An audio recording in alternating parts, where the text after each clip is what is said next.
Sir, நான் சொல்ல போற மேட்ரு எல்லாமே ரியாலிட்டி தான். சேட்டை, இடம், பேரு, ஊரு, டைம் எல்லாமே ரியாலிட்டி தான். ஆனா நீங்க அப்படிலாம் காட்டுறீங்க. இது இந்த எப்பவுமே இந்த கார்டு ஒன்று போடுவீங்களே, இந்த படத்துல வரதுலாம் எப்படின்னு எதுனாண்டி சொல்றேன்னா, நான் சொல்ல போற மேட்டர்ல பாதிக்கு மேல எல்லாம் ஒன்னும் கோர்ட்ல தான் சார் இது. நான் பாட்டு விளையாட்டா உண்மையை சொல்ல போய் நீங்க பாட்டுக்கு அதை சீரியஸா படமா எடுத்து விட்டீங்கன்னு வைங்க.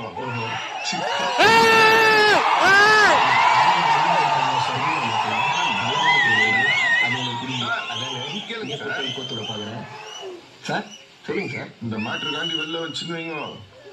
நம்மள மாதிரி இன்னசென்ஸ் ஆனவங்க மட்டும் இல்ல சார், பெரிய பெரிய போலீஸ் ஆபீசருங்க, அரசியல்வாதிங்க, வக்கீலுங்க, ஏன் சில ஜட்ஜுங்க வரையும் உள்ள போற மாதிரி ஆயிடும். அதுக்காண்டிதான் சொல்றேன், இந்த காடை போட்டு விட்டுருவோம். போட்டீங்கன்னு எனக்கு சேஃப்டி. நீங்க ஃப்ரீயா பட்டீங்க. அது உண்மையாலுமே இருந்தா கூட யாரும் உங்களாண்ட வந்து எந்த கேள்வியும் கேட்க முடியாது. நல்ல ஐடியா சார், ஃபாலோ பண்ணிக்கிறேன் சார். அடுத்த நம்பர் கேஸ் தான். நான் போயிட்டு வந்து ஃபுல் டீட்டெயிலா சொல்றேன்.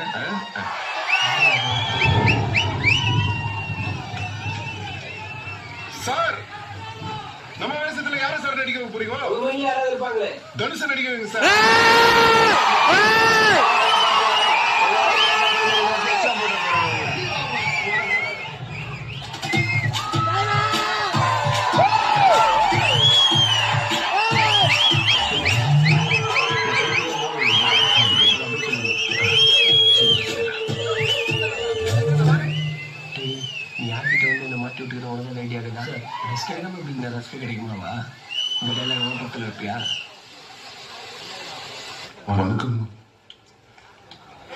வணக்கங்கம்மா.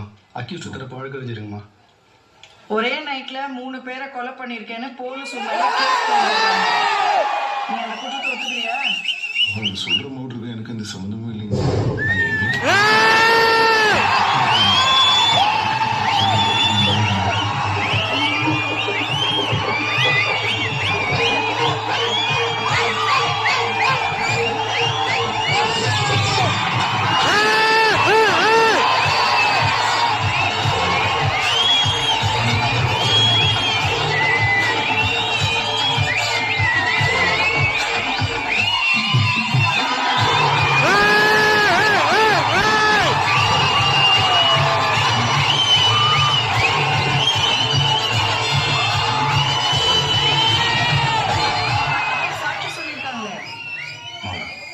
அது எல்லாமே புரியுங்கம்மா.